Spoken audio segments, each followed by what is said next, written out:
Learning with tips and tricks की online classes में एक बार फिर आप सभी का स्वागत है।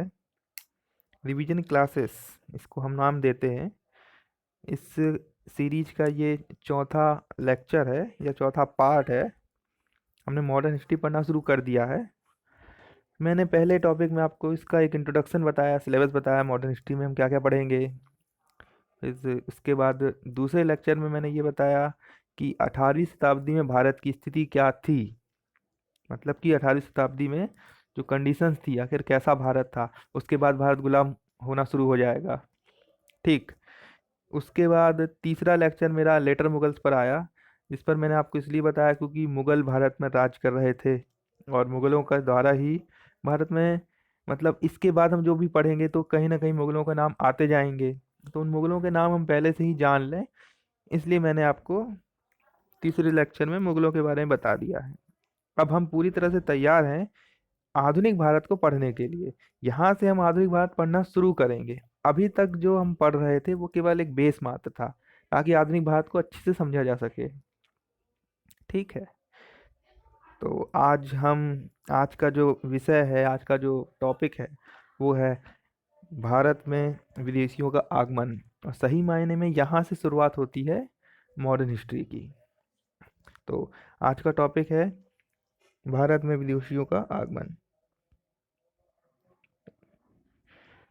भारत में विदेशियों का आगमन। ठीक है। भारत में विदेशी आएंगे। विदेशी के रूप में मुख्य रूप से यूरोप से लोग आते हैं। यूरोप से अलग अलग देश आते हैं। पुर्तगाली आएंगे, डच आएंगे, अंग्रेज आएंगे, डेनिस आएंगे, ठीक है, फ्रेंच आएंगे, और फिर यहाँ आकर कब्जा करते हैं। तो ये यूरोपियों यूरोपीय शक्तियों के यूरोपियन शक्तियों के भारत में आगमन, विस्तार और कब्जे का इतिहास है यहाँ से। ये जो हम टॉपिक पढ़ रहे हैं, ये यूरोपियन शक्तियों का भारत में आगमन, उनके कब्जे का इतिहास है। उसके बाद कैसे भारत फिर इस गुलामी से बाहर निकलता है, इस पूरी बात में चर्चा होगी। ठीक है। हम्म, ठीक है, आगे बढ़ते हैं। पहली बार भारत का यूरोप से संघर्ष, पहली बार भारत यूरोप के बीच में टकराव कब होता है? तो पहली बार भारत और यूरोप के बीच में टकराव हुआ था 326 ईसा पूर्व, हाइडे स्पीस के युद्ध में, जिसमें सिकंदर ने पंजाब के राजा पोरस को हराया था। यहाँ से और फिर यहाँ से भारत और यूरोप का संपर्क होता है और भारत का यूरोप के साथ व्यापार शुरू हो जाता है। भारत के, मतलब बहुत सारी वस्तुएं भारत की यूरोप जाने लगी और यूरोप से भारत आने लगी। भारत से जो मुख्य रूप से आयात होता था, निर्यात होता था, जाती थी जो चीजें, उसमें था एक तो मोती जाते थे, यहाँ के मसाले बहुत प्रसिद्ध थे, है ना, दवाइयाँ, और सबसे मुख्य वस्तु मैंने पहले ही बताया है, सूती कपड़ा। भारत का सूती कपड़ा पूरे विश्व भर में प्रसिद्ध था, उसकी बहुत डिमांड थी। मतलब यहाँ से सूती कपड़ा जाता था और यूरोप से उसके बदले में सोना आने लगा था, कि इतनी डिमांड थी वहां से। जिस तरह से भारत का व्यापार हो रहा था, एक क्या बोलते हैं इसको, एक इतिहासकार है प्लिनी, इनकी किताब है नेचुरल हिस्ट्री, बहुत इंपॉर्टेंट है, याद रखिएगा। तो नेचुरल हिस्ट्री के रचयिता प्लिनी कहते हैं कि जिस तरह से यूरोप भारत के बीच में व्यापार चल रहा है, ऐसे ही चलता रहा तो यूरोप अपना पूरा सोना ही खो देगा। इसी तरह एक और इतिहासकार हैं खफी खां, खफी नहीं, सॉरी, खफी खान नहीं, अब्दुल रज्जाक। अब्दुल रज्जाक कहते हैं कि भारत के राजाओं के पास बड़े बड़े गड्ढे हैं और पूरा यूरोप का पूरा सोना उन गड्ढों में जा रहा है। मतलब कि भारत के जो राजा हैं, भारत की जो वस्तु है, भारत की जो सूती कपड़ा है, उसकी इतनी डिमांड थी कि विदेशियों से सोना भर भर के आ रहा था। और यही कारण है कि भारत को सोने की चिड़िया कहा जाता था।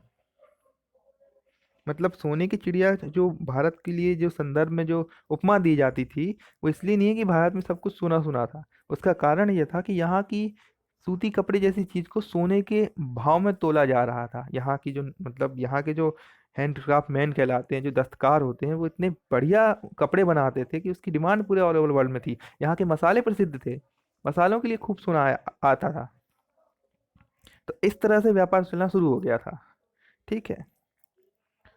अच्छा हाँ, सो today's topic is arrival of Europeans in India, and this part of history is related to arrival, expansion, and occupation of European powers, mainly Britishers, and the freedom struggle of India. ठीक है, this part of history हो गया। And हाँ, first Indian European conflict was in the battle of Hydaspes, in which Alexander, spelling गलत है, Alexander आ रहा है यहाँ, Alexander the great defeated Porus the king of Punjab. ठीक है, तो the battle of Hydaspes was, sorry ये मैंने 326 लिखी नहीं कहीं। Battle of Hydaspes was fought in 326 BC by Alexander the great and the Porus king of Punjab. ठीक है, इंग्लिश बोलना भूल गया था मैं। And from here India starts trade with Europe, and India's spices, cotton clothes, medicines went to Europe. And मतलब mainly the cotton of India was in the great demand all over the world. And the writer of natural history, Pliny, said that the way India was trading to Europe, Europe will lose all its gold. ठीक है, ये हो गया। Then आगे बढ़ते हैं। भारत का Europe से व्यापार प्रारंभ हो गया, कुस्तुनतुनिया। ठीक है, इसके बाद भारत का व्यापार चल रहा था यूरोप के साथ, अच्छा मतलब दमदार, बिल्कुल ऐसा कि हम तो सोने की चिड़िया चिड़िया थे ही। ठीक है, ये चलते चलते चलते चलते एक समय ऐसा आया, ये समय कहलाता है, ये काल कहलाता है 1453। भारत के लिए नुकसान हुआ यहाँ से। 1453 में एक कुस्तुनतुनिया पर तुर्कों का आधिपत्य हो गया। कुस्तुनतुनिया क्या है? कुस्तुनतुनिया एक स्थान है, एक जगह है। अब ये इतना महत्वपूर्ण क्यों है? उसके पहले हमें ये जानना होगा कि ये जो व्यापार होता था, वो होता था पूरा रेशम मार्ग से। भारत यूरोप का थल मार्ग से व्यापार होने का केवल एक ही रास्ता था, जिसे रेशम मार्ग कहा जाता था। ये तुर्की उर्की की साइड से, मतलब भारत के पश्चिम से जाते जाएंगे हम, तो अरब सागर लाल सागर वाला जो हिस्सा है तुर्क पड़ेगा, ये अफगानिस्तान कजाकिस्तान नीचे से, ये पूरा स्थान पर तुर्कों का अधिकार हो गया था। और जब तुर्कों का अधिकार हो गया था, तो फिर ये तुर्क मुस्लिम, मतलब ये लोग भारत को व्यापार को जाने नहीं देते थे। रेशम मार्ग बंद हो गया। यहाँ से जब रेशम मार्ग बंद हो गया, तो पूरे यूरोप का माल और भारत का माल आना जाना खत्म। लेकिन ये, हाँ, इसका और भी मतलब और भी कई कारण होते हैं, ये मुख्य कारण यही है कि तुर्कों का अधिकार आधिपत्य होने से फिर वो रेशम मार्ग बंद हो जाता है। इसके बाद शुरुआत होती है भारत की खोज की। मतलब यूरोप इतने ज़्यादा निर्भर हो गए थे, यूरोप के वासी, कि वो लोग हमें भारत को किसी दूसरी तरह से ढूंढने का प्रयास करते। और इन्हीं प्रयासों को हम अलग अलग लोगों के नाम से जानते हैं, कि वो कोलंबस जाता है सबसे पहले 1492 में। ठीक है, फिर वास्को डी गामा फाइनली आ जाता है 1498 में पुर्तगाल से। ठीक है, और वास्को डी गामा के बाद फिर धीरे धीरे करके और भी, मतलब पहले पुर्तगाली, फिर डच, फिर अंग्रेज, ही धीरे धीरे करके सब आने लगते हैं। ठीक है, so from here India start it's trade from Europe, and in 1453 Kustuntuniya was captured by Turks. That's why the Silk Route between India and Europe was closed. ठीक है, एंड विच वाज, जो ये रेशम मार्ग है, which was the only road of trade between India and Europe. ठीक है, yeah, the European had become so dependent in India that they were unable to survive and start looking for the new routes और sea routes to explore India, है ना, भारत की खोज करने के लिए, टू रीच इंडिया। ठीक, एंड बस यहाँ से शुरू हो जाता है। हम्म इंडिया।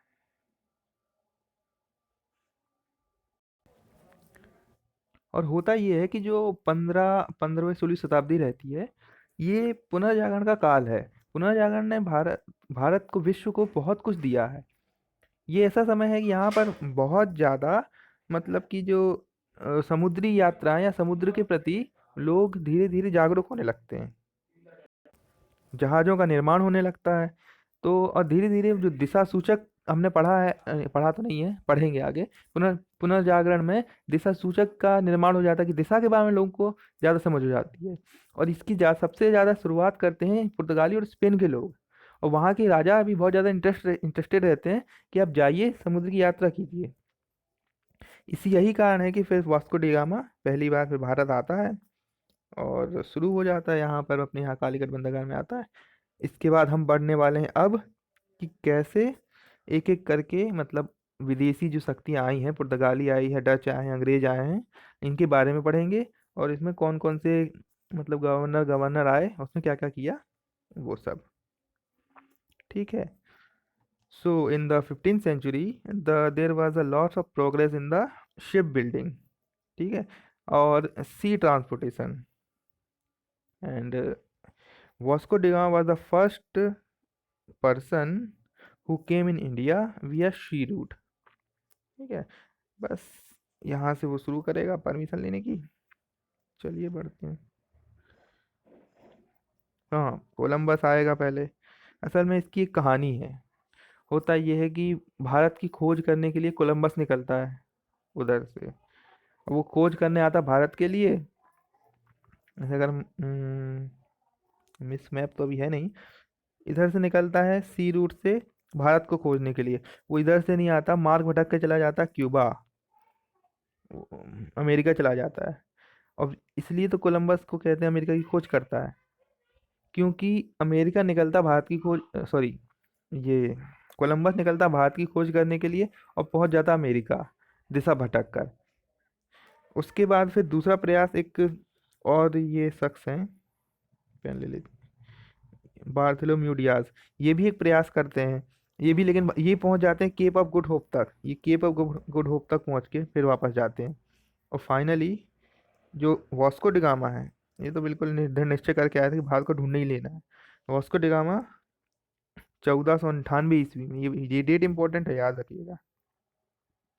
1498 ईस्वी में वास्को डिगामा आते हैं भारत, और फिर भारत की खोज करके शुरू एक नए अध्याय का शुरुआत करते हैं। यहाँ से पूरे विश्व के इतिहास में ये एक बहुत बड़ा पल है, जब भारत की खोज होती है समुद्र मार्ग से। ठीक है। सो वास्को डिगामा फिर got permission to trade with the king of Calicut. उस समय कालीकट का जमोरिन, जमोरिन नाम का एक राजा रहता है। ठीक है, धीरे धीरे कंपनी आएंगी। चलिए देखते हैं कौन कौन सी कंपनियां आई हैं, एक बार नाम पढ़ लेते हैं जल्दी जल्दी। मुख्य कंपनियां रही हैं पोर्चुगीज, पुर्तगाली, डच, ब्रिटिश, डेनिश, फ्रांसीसी और स्वीडिश। है ना, Portuguese, Dutch, British, Danish, French and Swedish. ये इंपॉर्टेंट कंपनियां, इनके बारे में पढ़ना है विदाउट वेस्टिंग अ टाइम। आगे बढ़ते हैं। तो पुर्तगाली आया सबसे पहले। ठीक है। सबसे पहले पुर्तगाली आया, और बहुत समय तक तो पुर्तगालियों का ही भारत के साथ व्यापार होता रहा। तो शुरुआत कहाँ से होती है, शुरुआत मैंने आपको बता ही दिया, Vasco da Gama. Vasco da Gama Bharat आते हैं 1498 ईस्वी में। समुद्री मार्ग से भारत आने वाला पहला यूरोपी वास्को डिगामा ही है। ठीक है। तो Vasco da Gama was the first European who came in India विया सी रूट इन 1498 एडी। ठीक है। ये भारत आ जाता है, और भारत आता है तब भारत के पहुंचता है बंदरगाह कालीकट पर। कालीकट का राजा उस समय जमोरिन, वो भारत से में व्यापार करने की अनुमति देता है। फिर ये यहाँ से जो माल लेके जाता है, कौन, वास्को डिगामा, वो यहाँ, उसकी कुल जो यात्रा हुई है, उसमें जितना खर्चा आया है, उससे 60 गुना अधिक राशि उसे प्राप्त होती यूरोप जाकर। इसे देखकर धीरे धीरे और भी लोग व्यापार मतलब शुरू हो जाता है यहाँ से। तो Vasco da Gama was the first European who came in India via sea route, and he got the permission to trade from the king of Calicut, Jamorin, and the goods that Vasco da Gama returned with it sold in 60 times the price of its entire journey. ठीक है। बस फिर ये लोग आते हैं, पुर्तगाली लोग धीरे धीरे आते हैं। इसके बाद अब ये पहला आदमी था, है ना, इसके गवर्नर जनरल नहीं आया। आगे बढ़ते हैं, गवर्नर पहला फ्रांसी पुर्तगाली गवर्नर, फर्स्ट पोर्चुगीज गवर्नर, उसका नाम बहुत इंपॉर्टेंट है, क्वेश्चन पूछा जा सकता है प्री में, वो है फ्रांसिस्को डी अल्मीडा। ठीक, भारत आने वाला पहला पुर्तगाली गवर्नर फ्रांसिस्को डी अल्मीडा। ये क्या करेगा, हाँ यहाँ पर ये आएगा। और सबसे पहले तो इसके समय में जो मतलब पहली जो व्यापारिक कोठी है, व्यापारिक कोठी मतलब फैक्ट्री, ट्रेड फैक्ट्री, ये मतलब जितने भी विदेशी आएंगे वो आके व्यापारिक कोठी खोलेंगे। कहीं व्यापारिक कोठी लिखा रहता है, कहीं ट्रेड सेंटर लिखा रहता है ना, किलेबंदी करते हैं ये लोग, मतलब एक फैक्ट्री खोलते हैं ये लोग। आके एक फैक्ट्री मतलब कि अपनी जगह, एक जगह स्थापित करते हैं कि यहाँ पर उनको रुक के ट्रेड करेंगे, वहीं रुकेंगे, वहीं खाना खाएंगे, सब कुछ करेंगे। ठीक है, तो इसके समय में एक पहली पुर्तगाली फैक्ट्री खुलती है कोचीन में। ये इम्पोर्टेंट है ना, कोचीन वर्ड इम्पोर्टेंट है। और यही पुर्तगाली व्यापार का केंद्र होता है भारत में। So the Portuguese open there first trade factory in Cochin. जो फ्रांसिस्को डा अल्मीडा है, ये आकर भारत में जो जिस तरह से ये शासन करना शुरू करता है, मतलब शासन नहीं करता, अपने व्यापार को चलाना शुरू करता है। वो क्या करता है, भारत के जो अरब सागर है और बंगाल की खाड़ी, तो ये समुद्री क्षेत्र पर अधिकार करने का प्रयास करता है। और इस प्रक्रिया को या इस स्टाइल को नीले जल की नीति कहा जाता है। तो अगर क्वेश्चन पूछा जाए क्या कि नीले जल की नीति को किसने लागू किया या नीले जल की नीति किसने अपनाई, तो इसका आंसर होगा Francisco de Almeida. Okay, so अपन ने देख लिया, first Portuguese governor to visit India was Francisco de Almeida. ठीक है, and he tries to establishment his authority over such a uh, sea which is known as blue water policy। ठीक है, उसके बाद आता है पुर्तगालियों के लिए सबसे महत्वपूर्ण आदमी। अभी तक हमने जो वास्को डी गामा पढ़ा उसमें केवल यही चीज़ इंपॉर्टेंट है कि वो आया 498 में, आने वाला पहला आदमी था। ठीक है, बस। उसके बाद अगर हम फ्रांसिस्को डी अल्मीडा की बात करें तो उसके बारे में महत्वपूर्ण बिंदु यही है कि वो आया, पहला गवर्नर था, और उसने नीली जल की नीति, ब्लू वाटर पॉलिसी, है ना, अपनाई। लेकिन अल्बुकर्क जो सबसे खतरनाक आदमी था और सबसे इम्पोर्टेंट व्यक्ति है पुर्तगालियों में, इसके बारे में हमें सब जानना चाहिए, सब जानना, सब याद करना होगा। डायरेक्ट अल्बुकर्क मतलब ये जो पुर्तगाली हैं इनमें सबसे इम्पोर्टेंट आदमी अल्बुकर्क है, अल्फांसो द अल्बुकर्क। ठीक है, ज़्यादा डिटेल जो पहली बार पढ़ रहे हैं मैं उनसे ये बोलूँगा कि ज़्यादा आप पूरा नाम याद करने के बजाय केवल शॉर्ट फॉर्म याद रखें कि अल्बुकर्क कहा करें इसको। तो दूसरा पुर्तगाली गवर्नर 1509 में भारत आता है, अल्बुकर्क। ठीक है, इसे भारत में पुर्तगाली साम्राज्य का वास्तविक संस्थापक कहा जाता है। अब देखिए, अभी तक वो आया पहला गवर्नर, मतलब उसे संस्थापक नहीं कहा गया, लेकिन वास्तविक संस्थापक मतलब जहां पर भी वास्तविक संस्थापक शब्द लगा रहेगा, अभी नहीं पूरे इतिहास में, तो वो समझ जाइए वो बहुत महत्वपूर्ण आदमी है और वो बहुत इंपॉर्टेंट हो जाता है। तो दूसरा पुर्तगाली गवर्नर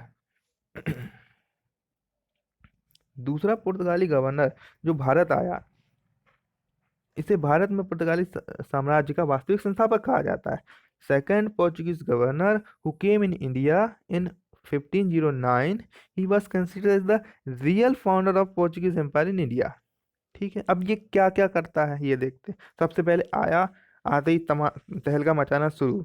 1510 ईस्वी में जो गोवा रहता है, गोवा को छीन लेता है। गोवा बहुत प्रसिद्ध बंदरगाह रहता है क्योंकि उनको बंदरगाहों की आवश्यकता होती है, व्यापार कर रहे हैं समुद्री मार्ग से।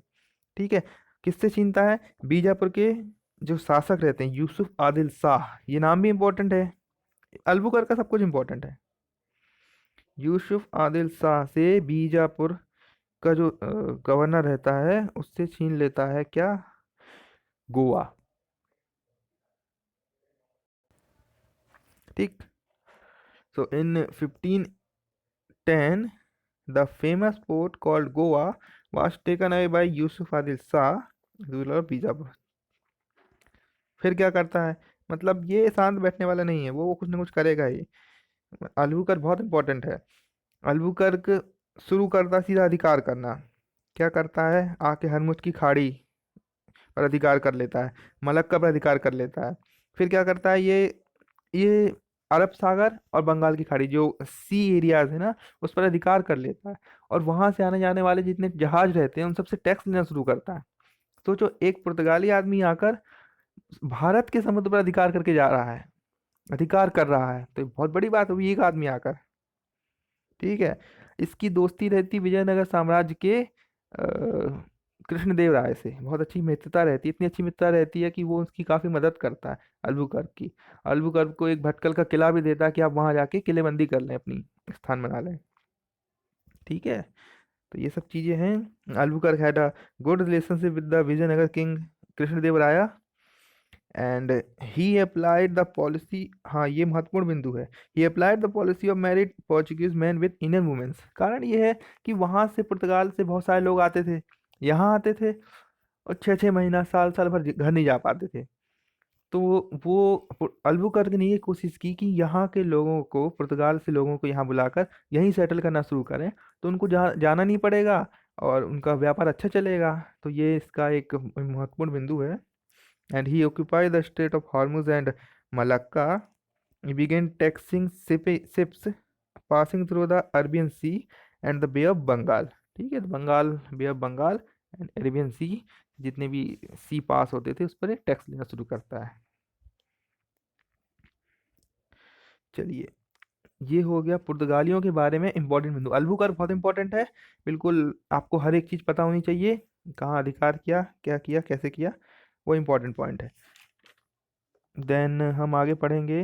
हाँ, एक और आता है, इसका नाम है डॉक्टर कूनो। इसके बाद अल्बुकर्क के बाद आता है, उसके बारे में वो भी इतना इम्पोर्टेंट नहीं है। उसके बारे में जानने के लिए एक बात ये है कि वह गोवा को पुर्तगालियों व्यापार की पूरी तरह से राजधानी बना देता है। और गोवा हमें आखिरी में, आखिरी तक पुर्तगाली गोवा में ही रहते हैं, स्वतंत्रता के बाद भी रहते हैं। हमें गोवा पुर्तगालियों से ही मिला है 1961 में। ठीक। चलिए, पुर्तगालियों का योगदान, कंट्रीब्यूशन ऑफ पोर्चुगीज। क्या क्या योगदान दिया इन्होंने पुर्तगालियों ने भारत में आकर? काफी लंबे समय तक रहे हैं। 1498 में आ गए पुर्तगाली, और ये अंग्रेज डच 1600 में आते हैं। 1498 लगभग 1500 से लेके 1600 तक, 100 साल तक केवल और केवल पुर्तगाली रहते हैं भारत में। चाहते तो क्या नहीं कर सकते थे, लेकिन व्यापार करने आए थे। पुर्तगालियों ने ही पहली बार प्रिंटिंग प्रेस का उपयोग करना शुरू किया। हम जो प्रिंटिंग करते हैं ना, छापा खाना, ये सब आविष्कार हो गया था उस समय। क्या बोलते हैं, पुनर्जागरण में आविष्कार हो गया था, इसीलिए। ठीक है। Portuguese brought the printing press to India for the first time. उन्होंने पहली बार दक्षिण भारत में गोला बारूद का पहली बार प्रयोग भारत में किसने किया पूछा जाएगा, आंसर होगा पुर्तगालियों ने किया। They use the first time gun powder in India. Bharat में जहाज निर्माण उद्योग की शुरुआत, क्योंकि वहां पर जहाज निर्माण उद्योग हो गया था। भारत के राजाओं जहाज वाज निर्माण नहीं करते थे, उनको तो अपने यहाँ शासन करने में ही बस दिलचस्पी थी। तो they launch the ship building industry in India. Bharat में जहाज निर्माण उद्योग शुरू करते हैं। ठीक है। बहुत सारी फसलें हैं, मैंने पे तीन ही के नाम लिखे हैं, आलू, तंबाकू और मक्का। Crops like potato, tobacco and maize है बीन, होगा है बीन, गलत लग गया है, ये एन है, इसको सुधार लीजिएगा। है बीन, EEN, है been brought by the Portuguese. ये मैंने आपको बताया है कि गोवा पुर्तगालियों के व्यापार का मुख्य केंद्र रहा और अंत तक गोवा पुर्तगालियों के कब्जे में रहा, पुर्तगालियों की राजधानी रही। 1961 तक गोवा और दमन द्वीप पर अधिकार रहा पुर्तगालियों का, वो हमको वहीं से मिलते हैं, पुर्तगालियों से मिलते हैं। ठीक है। So Goa was the main centre of Portuguese trade until the end Goa was capital of Portuguese empire. ये हो गया पुर्तगालियों के बारे में। मोस्ट मोस्ट इम्पोर्टेंट जानकारी, ज़्यादा नहीं पढ़ना है, लेकिन जो इसमें वीडियो में है वो याद होना चाहिए, उससे इम्पोर्टेंट क्वेश्चन आ सकते हैं।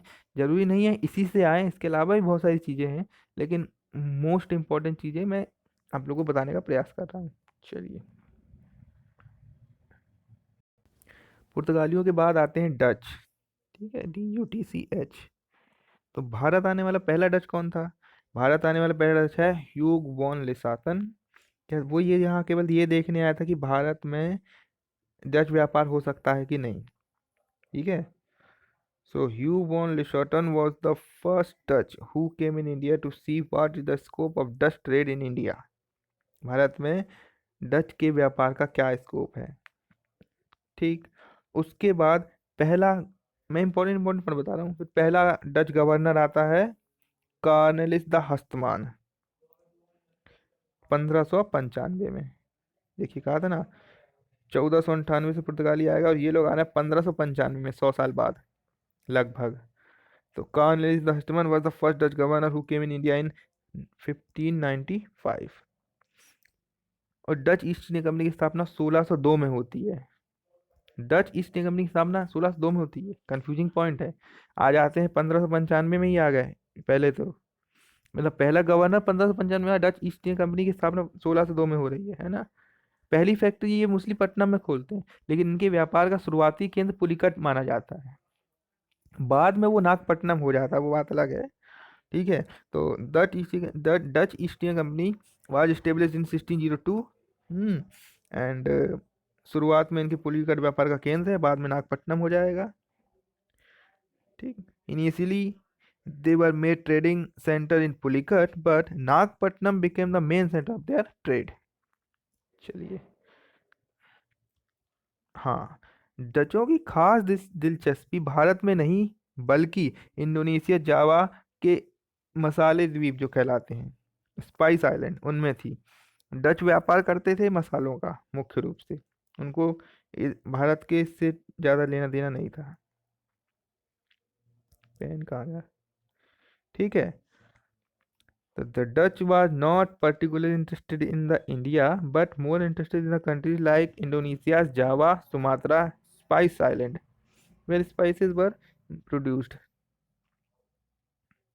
ठीक है। अच्छा, करते कैसे थे? हमारे सर ने बताया था क्या करते थे। डच एक साथ दोहरा लाभ लेते थे। डच पहले जाते थे ये इंडोनेशिया, वहां से मसाले खरीद के ले आते थे सस्ते दाम में, उन मसालों को भारत में बेच देते थे। भारत में मसालों को बेचते थे, क्योंकि भारत में मसाले भारतीय लोग नहीं, यूरोपीय खरीदते थे।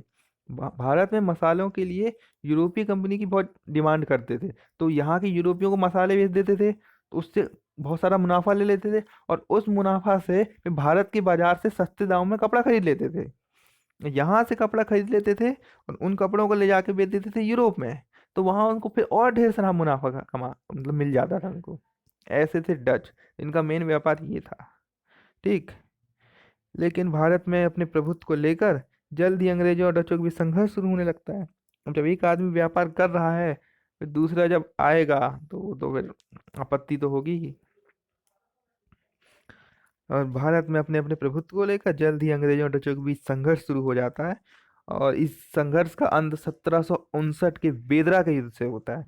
बहुत इंपॉर्टेंट है ये, मतलब ये है ना 1759 का बेदरा का युद्ध, इसके बाद डचों की कहानी खत्म। इसमें कर्नल फोर्ड नामक एक अंग्रेज रहता है, वो डचों को बुरी तरह से हरा देता है, और बस फिर डच का अस्तित्व समाप्ति की ओर। और मतलब डचों के बारे में इतना ही जानना है। ठीक है। And now soon become a struggle between British and the Dutch over establishing the dominance of dominance on India's trade, at the end of which in 1759 the Battle of Bedara. In the Battle of Bedara, Colonel Ford decisively Colonel Ford decisively defeated the Dutch। ठीक है। And from here the Dutch trade become and in India. वो वहाँ तो चलता रहा, Indonesia में वो मसाले सारे तो रह रहे, लेकिन भारत से वो फिर बोले भाई, उन्होंने कहा अब हम हाथ जोड़ते हैं, अब अंग्रेज तुम ही लूटो, जो करना करो। चलिए आगे बढ़ते हैं। अंग्रेज।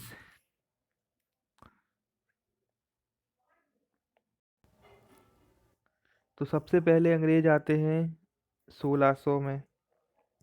सबसे पहला अंग्रेज जो भारत आता है उसका नाम होता है रॉल्फ फिच। वो ये देखने आता है, वो भी यही देखने आता है कि भारत में ब्रिटिश व्यापार का कुछ मतलब गुंजाइश है क्या।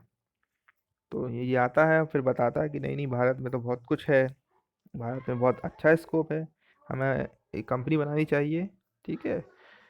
और 1600 में लंदन के एक व्यापारियों की एक कंपनी बनती है, जिसे रानी एलिजाबेथ 15 वर्षों के लिए एकाधिकार देती है कि भैया आप जाइए हमारे यहाँ से भारत में व्यापार कीजिए। बस उस कंपनी के फिर मजे हो जाते हैं। और यही कंपनी जो प्राइवेट कंपनी है उसे ईस्ट इंडिया कंपनी के नाम से जाना जाता है। इसका पूरा नाम है adventure merchants of London trading to East India. Last में ईस्ट इंडिया का है, इसलिए आखिर में ईस्ट इंडिया कंपनी बोलते रहते हैं इसको। ठीक है, ये एक प्राइवेट कंपनी रहती है, इसका उसे बहुत लाभ मिलता है, आगे पता चलेगा कैसे। So Ralph Fitch was the first merchant of London who come in India to see what is the scope of. Dutch आ गया यार, कॉपी पेस्ट है ना इसीलिए। British trade, sorry, British trade in India, British है ये, है ना। एंड इन, अब ये कंफ्यूजन वाला पॉइंट है।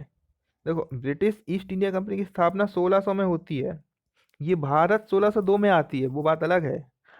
ये 1600 में इसकी स्थापना होती है वहाँ लंदन में।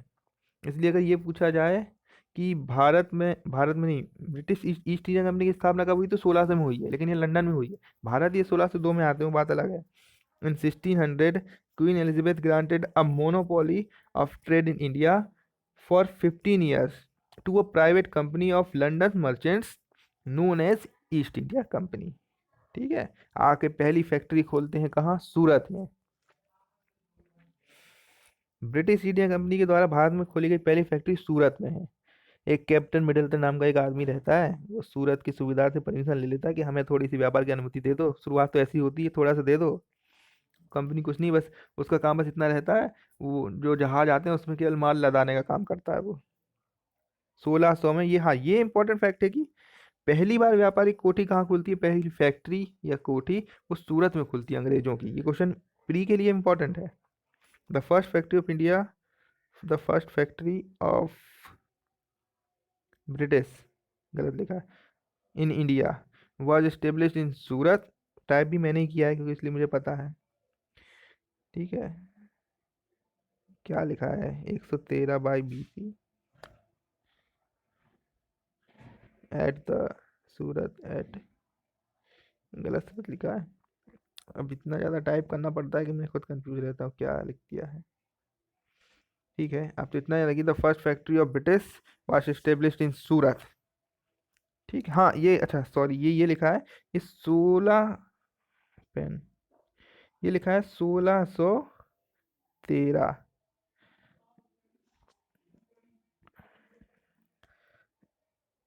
पेन भी नहीं चल रहा ढंग से, ऐसे लिख 1613। ठीक है, 1613 में पहली फैक्ट्री खुल गई थी सूरत में। फिर इसके बाद क्या होता है, इसका देख के करके अंग्रेज, और भी अंग्रेज आते हैं, धीरे धीरे करके आते हैं, फिर कुछ व्यापार करते हैं। अब लंबा समय है, फिर तो अंग्रेजों का यहाँ शुरू हो जाता है। ठीक।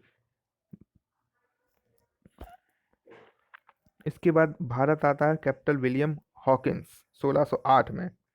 ये फैक्ट्री बाद में खुलती है, लोग तो आने आते रहते हैं। 1608 में विलियम हॉकिंस आता है भारत, सूरत आता है, और सूरत में अंग्रेजी व्यापारी की फैक्ट्री खोलने के लिए आकर जहांगीर से मुलाकात करता है। In 1608, William Hawkins came to India to went to Agra went to Agra to meet Jahangir to establish their first factory in सूरत। ठीक है, फिर भारत में आ जाते हैं अंग्रेज, और आ गए हैं, आज आ तो चुके ही हैं। फिर मतलब एक एक करके इनके लिए मतलब एक प्लस प्लस पॉइंट मिलते जाता है, हर एक एक चीज करके इनके लिए इतनी अच्छी फेवर में होती जाती है, धीरे धीरे ये व्यापार इनका बढ़ जाता है, समृद्ध हो जाते हैं भारत में। और भारत को भारत के पैसे से ही लूट लेते हैं। और भारत के जो राजा थे, बस वो तो ये समझते थे कि हमारे सत्ता को कोई छीन नहीं सकता, मतलब इतने स्मार्ट रहते हैं अंग्रेज, वो यहाँ के लोगों के यहाँ पर आकर यहीं के लोगों से पैसा लेकर और यहीं के लोगों को गुलाम बना के चले गए। हम लोग कुछ नहीं कर पाए। ठीक है। सो आगे बढ़ते हैं। फिर 1632 में धीरे धीरे आगे समय आगे बढ़ा। 1632 में गोलकुंडा का सूबेदार रहता है, वो इनको अपने यहाँ व्यापार करने की अनुमति दे देता है। ठीक। 1635 में एक फ्रांसिस डे नामक अंग्रेज आता है, चंद्रगिरी के राजा से पट्टा दे देते हैं। ठीक है। अब उस मतलब जागीर दे देते हैं खुश होकर। तो वहां पर एक किले का निर्माण करता है। ये किले का निर्माण भी बहुत बढ़िया चीज होती है। किला अपने अंदर सब कुछ होता है, बहुत बड़ी जगह होती है, चारों ओर से बिल्कुल कवर्ड किला। उसके अंदर अंग्रेज रहते थे, सब कुछ वहीं करते थे, उनका खाना पीना रहना सब वहीं रहता था, बाहर के लोगों को अनुमति नहीं होती थी। और अंदर कुछ भी उत्पादन का काम नहीं करते थे, अंदर केवल अपने संबंधी वहां पर घर होते थे किले के अंदर। किले के अंदर ही सारी व्यवस्था होती थी उनकी। उस किले में केवल अंग्रेज रहते थे। तो चंद्रगिरी के राजा उनको एक मद्रास का पट्टा देता है, फ्रांसिस डे को। ये महत्वपूर्ण है, इंपॉर्टेंट है ये। और ये फ्रांसिस डे यहाँ पर एक किले का निर्माण करता है, और यही किला आगे जाकर मद्रास शहर बनता है। इसका नाम है सेंट जॉर्ज फोर्ट या सेंट जॉर्ज किला, है ना। So in 1632 the subedar of Golconda issue a golden farman and allow trade to his region, या in his region, sorry. And Francis Day got the manor of Madras by the king of Chandragiri. आगे बढ़ते हैं। हाँ, ये सबसे महत्वपूर्ण बिंदु, सबसे ज्यादा इंपॉर्टेंट बिंदु है ये। 1661 में ब्रिटिश राजकुमार चार्ल्स द्वितीय का विवाह हो जाता है पुर्तगाली राजकुमारी कैथरीन ब्रिगेंजा से। उससे शादी हो जाती है, तो इनको दहेज मिल जाती है बम्बई। किसको? चार्ल्स द्वितीय को। और ये इसके पास तो कोई काम की है नहीं, ये भारत में अगर इनको बम्बई मिल भी गई तो उसके किस काम की, तो वो ईस्ट इंडिया कंपनी को दे देता है, तुम्हें पकड़ो, 10,000 पाउंड मुझे साल के दे देना, आपको ये बम्बई मिल। तो यहाँ पर बम्बई इनका बहुत बड़ा व्यापारिक केंद्र आगे जाके उभर के आता है। सोचिए, बिल्कुल बीचों बीच, लगभग बीचों बीच है, समुद्र सटा हुआ है, इसलिए तो बम्बई आज भी फेमस है। पूरा व्यापार इनका पूरा बम्बई से हुआ है। ठीक। Then England got the Bombay dowry when the Prince of England Charles II married to Portuguese Princess Catherine Braganza, who which Charles II provided to company East India Company for 10,000 pound yearly। ये pound से है, पौंडा। ये sorry, ये ऐसे यहाँ पर pounds yearly. आगे क्या होता है फिर? 1698 में बंगाल का जो सूबेदार होता है अजीम उस्सान, इसका नाम मैंने पहले भी बताया है, बताइए कहाँ बताया है, कमेंट बॉक्स में लिखिए कि अजीम उस्सान का नाम मैंने कहाँ बताया है आपको। ये बंगाल का रहता है सूबेदार। ये 3 गांव की जमींदारी कंपनी को देता है। और ये यहाँ पर ये 3 गांव देता है, उसके नाम बताइए। चलिए मैं ही बता देता हूँ। ये 3 जो गांव हैं, एक है सूतानाती, एक है कालीकट, और एक और है, अभी तो याद भी नहीं आ रहा है मुझे। ठीक है। तो ये वहाँ की सुविधाएं दे देता है। एक है साथ गोविंदपुर, ठीक है, गोविंदपुर, गोविंदपुर, कालीकाता और सूतानाती, ये 3 गांव की सूबेदारी अजीम उस्तान जॉब चाणक्य को देता है। और जॉब चाणक्य वहाँ एक किले का निर्माण करता है, और ये इतना बड़ा किला आगे जाकर कलकत्ता शहर बनेगा। तो ये इंपॉर्टेंट है, इसीलिए बंगाल का सूबेदार अजीम उस्तान 3 गांव की सुविधाएं दे देता है। In 1698 the subedar of Bengal Azim Ushtan give the zamindari of company of 3 villages. लेकिन इसके बाद ये सब तो फिर भी इतने अच्छे अच्छे, मतलब इनके प्लस पॉइंट रहे, इतना अच्छा अच्छा इनके साथ काम हो गया। लेकिन 1717 में जो हुआ, बस उसके बाद फिर तो अंग्रेजों की ही चांदी थी पूरे भारत में। होता क्या है, 1717 ईस्वी में एक जॉन सुलेमान नाम का व्यक्ति, एक प्रतिनिधि मंडल आता है ब्रिटेन से। ठीक। और ये आता है मुगल बादशाह फर्रुखसियर के दरबार में, मिलने आता है, व्यापार की अनुमति लेने आता है। और उस समय ये फर्रुखसियर को एक फोड़ा हुआ रहता है, बहुत गंभीर, उससे बहुत परेशान रहता है। अब ये ब्रिटिश अंग्रेज तो सब पढ़े लिखे रहते ही हैं, अपने साथ डॉक्टर लेके चलते हैं। तो डॉक्टर हैमिल्टन को मतलब बातों ही बातों में पता चल जाता है कि भैया मुझे एक फोड़ा है, मैं परेशान हूं इस बात को लेकर। या किसी से पता चल गया कि यार सरदार को या हमारे मुगल बादशाह को फोड़ा हो गया, बहुत ज़्यादा उससे परेशान है, तो वो डॉक्टर बोलता मैं इलाज कर दूंगा आपका। वो इलाज कर देता है उनका सफलतापूर्वक। उससे खुश होकर वो एक महाधिकार पत्र, जिसे दस्तक कहते हैं, वो दस्तक जारी कर देता है। वो दस्तक जारी जो करता है, उस दस्तक में ये रहता है कि अब अंग्रेज पूरे भारत में फ्री व्यापार कर सकते हैं। कौन आ गया? ठीक है, हम थे यहाँ पर कि जॉन सुलेमान का नेतृत्व में जो प्रतिनिधि मंडल आता है ना, व्यापारियों का, उनमें से एक डॉक्टर फरुखसियर के फोड़े का इलाज करता है। इससे खुश होकर वो एक महाधिकार पत्र, मैग्ना कार्टा जारी करते हैं, जिसके अनुसार ब्रिटिश पूरे भारत में व्यापार कर सकते हैं, केवल 3,000 रुपये प्रति वार्षिक कर के बदले। 3,000 रुपये दे दो और फ्री में करते रहो, और ये तुम्हारा दस्तक है। उस लेटर को ले लो, एक बार हमने दे दिया पैसा, पूरे साल भर फ्री ट्रेड। इसका आगे जाके अंग्रेज मिस यूज भी करते हैं। मतलब 3,000 रुपये में दे दिया, और बाकी में वो जो उनका लेटर रहेगा वो दस्तक वो दूसरों को बांटने लगते हैं, दूसरी कंपनियों को, लो पैसे में ले लो, तुम भी फ्री में करो। ठीक है। तो इन 1717 a business representative team led by John Suleiman come to the court of Mughal Emperor Farrukhsiyar. At that time emperor was suffering from severe disease. ठीक है, and this team's doctor Hamilton treated him successfully and was pleased that he issued a dastak which is known as the Magna Carta of British trade in India. ये line और जोड़ लेना। चलिए आगे बढ़ते हैं, काफ़ी लंबा वीडियो हो गया है, 41 मिनट का वीडियो हो चुका है। ये वो फ्रेंच और ख़त्म करते हैं, कल कौन पढ़ेगा फिर। फ्रेंच भारत में आते हैं सबसे अंत में। बीच के ये स्वीडिश और ये डेनिश वेनिश नहीं लिखे हैं मैंने, इतने इंपॉर्टेंट नहीं है, केवल नाम जानने आते हैं, लेकिन मैंने इनके बारे में बताया नहीं आपको, और ना ही पढ़ना है, छोड़ दीजिए। फ्रेंच आते हैं 1664 में। फ्रांसीसी सबसे अंत में आते हैं, और देखते हैं कि हमारे यहाँ आने से पहले ही लुटिया डूब चुकी है, बहुत सारी व्यापारिक कंपनियां आ चुकी थी। डच भी रहते उस समय, डचों के साथ संघर्ष भी होता है फ्रांसीसियों का, अंग्रेजों के साथ संघर्ष होगा। इन्हीं संघर्ष में फ्रेंच हारते हैं। सबसे पहले 1664 में फ्रांस के सम्राट रहते उस समय, लुई 14वां। जब हम फ्रांस की क्रांति पढ़ेंगे अगर, तो उसमें हम पढ़ेंगे लुई 14वां, लुई 16वां वगैरह। ये इसका जो वित्त मंत्री रहता है कोलबर्ट, फ्रांस के राजा सम्राट लुई 14वां के वित्त मंत्री कोलबर्ट, इंपॉर्टेंट नाम है ये, इसे अंडरलाइन कीजिए। वित्त मंत्री कोलबर्ट ये एक ईस्ट इंडिया कंपनी बनाते हैं, जो एक सरकारी कंपनी रहती है। ठीक है। अरे यार, तो ये एक सरकारी कंपनी रहती है। ये फिर ये आती है भारत में व्यापार करने, और पहली बार ये भी सूरत में आके अपनी पहली फैक्ट्री खोलती है 1668 में। ठीक है। धीरे धीरे इनके साथ भी कुछ कुछ अच्छी बातें होने लगती हैं। शुरुआत तो अच्छी होती है, बीच में तो बहुत ही अच्छा चलने लगती है। जब ये डुप्ले आएगा, फ्रांसीसी गवर्नर डुप्ले रहेगा, तो भारत में अलग ही जलवा खिंचेगा फ्रांसीसियों का। लेकिन फिर जल्दी धीरे धीरे जब डुप्ले वापस बुला लिया जाता है, तो फ्रांसीसियों का मटिया मेट हो जाता है।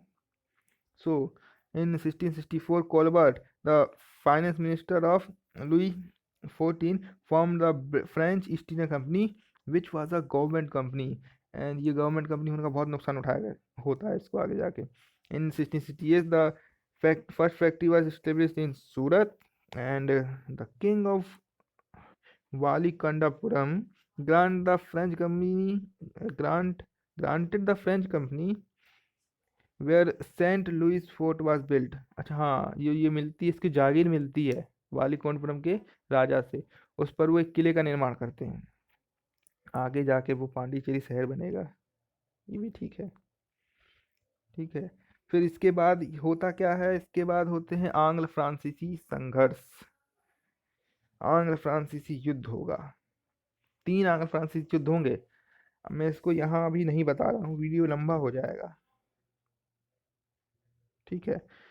फिर इसके बाद अंग्रेजों के साथ इनका लड़ाई होती है, किसकी? व्यापार की। धीरे धीरे अंग्रेजों का प्रभाव पड़ता है पहले से व्यापार पर। पहले से ही अंग्रेज व्यापार कर रहे होते हैं, बीच में फ्रांस आ जाते हैं टांग प्राण है, तो इनको प्रॉब्लम होती है, इनके बीच में लड़ाई होती है। और ये जो व्यापारिक प्रतिस्पर्धा है, इन दोनों के कारण इन कंपनियों के बीच संघर्ष प्रारंभ कर दिया जाता है या हो जाता है। और यह संघर्ष दक्षिण भारत के कर्नाटक क्षेत्र में होते हैं, इसलिए भारत में इसे कर्नाटक युद्ध के नाम से भी जाना जाता है। आंग्ल फ्रांसीसी संघर्ष या आंग्ल फ्रांसीसी जो एंग्लो फ्रेंच वॉर है, उन्हें हम कार्नेटिक वॉर भी कहते हैं। इस पे क्वेश्चन ही बनता है कि आंग्ल फ्रांसीसी संघर्ष को बताइए। कर्नाटक युद्ध का क्वेश्चन आए तो आंग्ल फ्रांसीसी संघर्ष के बारे में ही बताना है। ठीक है। Thus, gradually, French companies' business dominance within India began to grow as British company had already established its dominance in India. Hence, the trade war between the two companies started due to this business competition. And this war took place in the Carnatic region. That's why these Anglo-French war also known as Carnatic wars. Spelling mistake है बीच बीच में, सब चलता है। और होता क्या है, अभी मैं अपन अलग से वीडियो बनाएंगे तीनों आंग्ल फ्रांसीसी युद्ध पर, उसको थोड़ा डिटेल में पढ़ेंगे, इंपॉर्टेंट है वो। अभी क्या है, टाइम ज़्यादा हो गया। तृतीय आंग्ल फ्रांसीसी युद्ध लास्ट होगा, इतना जान लीजिए कि जो लास्ट आंग्ल फ्रांसीसी युद्ध होगा उसमें 1960 में वांडीवास के युद्ध में फ्रांसीसियों को अंग्रेज बुरी तरह से हराते हैं। और फिर फ्रांसीसी भारत से चले जाते हैं, ब्राज़ील चले जाते हैं, और फिर वो अपनी जगह एक जगह सीमित हो जाते हैं।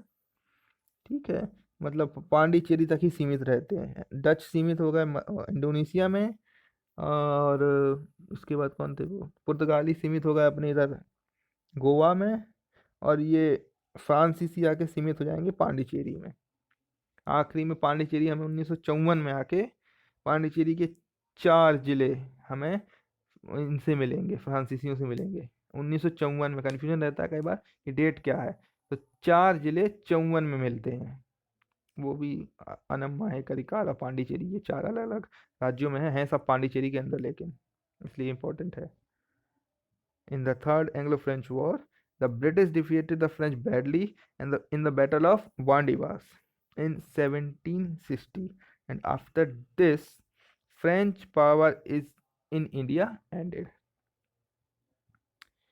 ठीक है। इसके बाद हम थोड़ा सा ये बिंदु देखना चाहेंगे।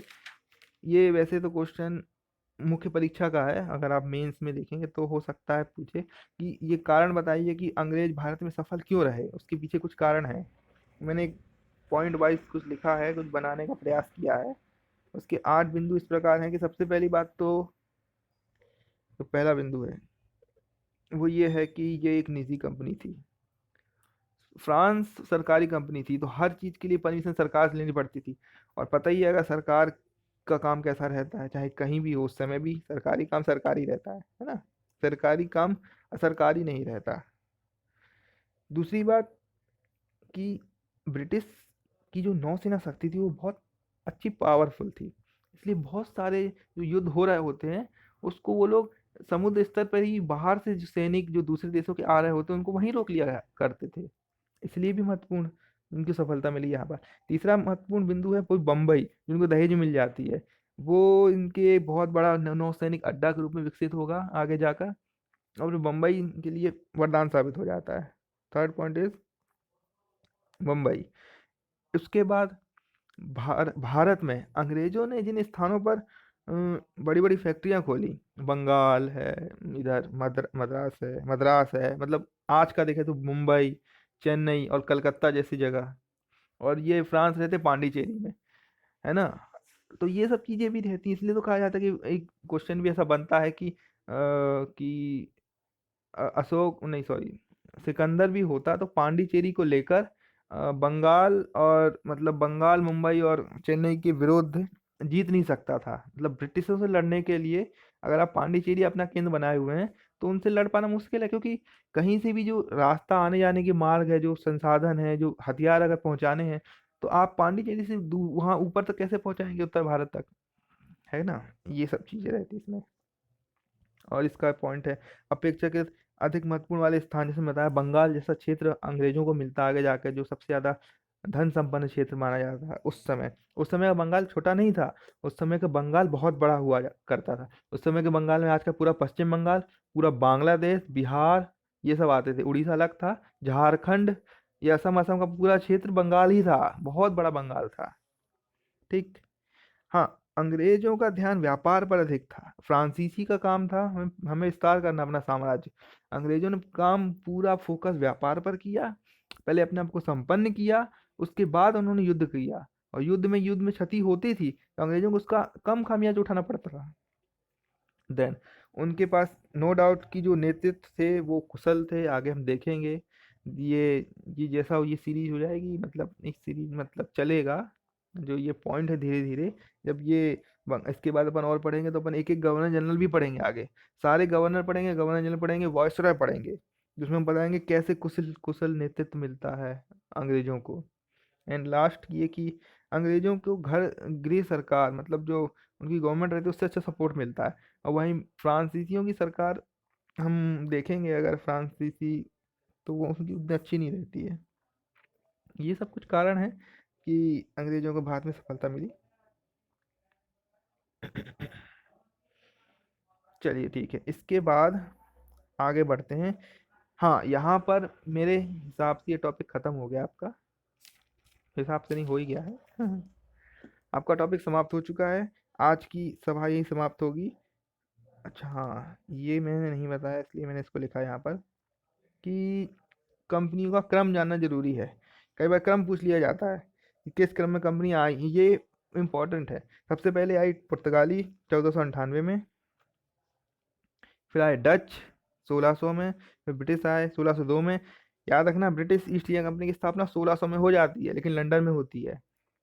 ब्रिटिश आते यहाँ 1602 में है, डच पहले आ जाते हैं। डच तो 1595 भी आ गए थे। 1600 में आते हैं डच, डेनिस आते हैं 1616 में, फ्रांसीसी आते हैं 1664 में, और आखिरी में आता है स्वीडिश। बस स्वीडिश का कोई रोल नहीं है, मेन इतना है।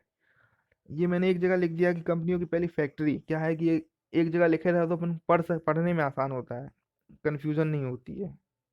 तो इसको मैंने एक जगह लिख दिया था आप लोगों के लिए। पहली पुर्तगाली फैक्ट्री खुलती है 1503 में कोचीन में। पहली डच फैक्ट्री खुलती है मछलीपट्टनम में 1605 में। पहली अंग्रेज ब्रिटिश फैक्ट्री खुलती है, ये सूरत ही ऑप्शन में रहेगा हाँ, लेकिन सूरत की जो फैक्ट्री है वो स्थायी है। 1613 में आने के बाद एक छोटी सी फैक्ट्री मछलीपट्टनम में खोल ली जाती है। अगर ऑप्शन सूरत है तो आपको सूरत लगाना है, नहीं है तो फिर मछलीपट्टनम लगाना है। ठीक। दोनों हैं तो सूरत लगाना है, आंसर सूरत है, क्योंकि सूरत ही है स्थायी फैक्ट्री। अब पूछेंगे तो फैक्ट्री स्थायी की ही पूछेंगे। दोनों ऑप्शन शायद ना रहे, रहे तो भी सूरत आंसर होगा। फ्रांसीसी फैक्ट्री खुलती है, वो भी सूरत में खुलती है, फ्रांसिस कैरो। हाँ यार, इसका नाम नहीं लिया मैंने कहीं, फ्रांसिस कैरो का नाम लिख दिया इसलिए मैंने यहाँ पर। फ्रांसिस कैरो पहला फ्रेंच गवर्नर रहता है जो आता है यहाँ भारत में, भारत में आएगा, सूरत में आएगा, 1968 में ही आता है फ्रांसिस कैरो। चलिए आगे बढ़ते हैं। तो आज के लिए ये आपका लेक्चर यहाँ पर समाप्त होता है। लेकिन जैसा मैंने आपसे कहा है कि मैं आपको वीडियोस पढ़ाने के साथ साथ कुछ याद करने की ट्रिक भी बताऊंगा या टिप्स भी दूंगा उसी वक्त लेक्चर में, उसी लेक्चर से संबंधित। तो आज के इस लेक्चर में मैं आपको पूरी ये जो क्रम है ना कंपनियों का, उसके याद करने की एक ट्रिक बताता हूँ। ठीक है, ट्रिक याद करने का मतलब जो ये क्रम से आए ना, पुर्तगाली आए, डच आए, फिर ब्रिटिश आए, फिर डेनिस आए, फिर फ्रेंच आए। इनको याद करने के लिए दो ट्रिक हैं, एक इंग्लिश में एक हिंदी में है। इंग्लिश की ट्रिक मैंने किसी की कॉपी की है, यूट्यूब पर ही एक चैनल मैंने पढ़ी है इसको, पर हिंदी की ट्रिक मैंने खुद बनाई है। ठीक है, तो इमेजिन कीजिए एक पोर्ट है, उसमें डक्स हैं, बगुले, बतख सॉरी, वो एक चमकीला ड्रेस पहन के डांस कर रहे हैं, फ्रॉक पहन के, है ना। तो बस, in the port there are ducks wearing bright dress and dancing in the frocks. ये हो गई ट्रिक, इसको आप एक दो बार पढ़ेंगे समझेंगे, ये ट्रिक आपको समझ में आ जाएगी कि ये क्या है, इंग्लिश इंग्लिश मीडियम के स्टूडेंट्स के लिए। और हिंदी में है, प्रीतम दक्षिणा बांटे और दान करे, फ्री में स्वीटी को। ठीक, बता दें, प्रीतम से पोर्चुगीज, दक्षिणा से डच, ऐसे मैंने शब्द का उपयोग किया है कि आप सीधे उस कंपनी तक पहुंचे। बाटे से ब्रिटिश, दान करे डेनिस, फ्री में फ्रॉक फ्रेंच, ये फ्रेंच है, एंड स्वीटी को, ये स्वीडिश है। प्रीतम दक्षिणा बाटे और दान करे फ्री में स्वीटी को।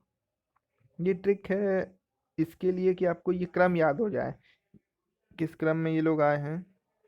पहले पोर्चुगीज आए, फिर डच आए ना, प्रीतम पोर्चुगीज, दक्षिणा डच, फिर ब्रिटिश आए, बांटे या दान करे, दान करे तो दान से डेनिस, फ्री में फ्रेंच, स्वीडिश स्वीटी को।